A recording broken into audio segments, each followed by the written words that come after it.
Dia ada orang bawa makanan. Okay, go on.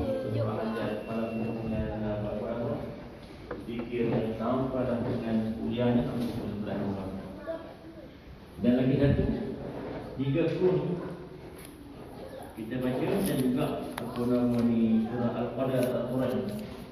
Al-Quran ni tahu juga kalau kita nak pergi musafir, lepas kita semain surah musafir tu kita baca surah ni. Ila fi Quraish ila fihim rik dan kita itu. Kalau kita keluar tu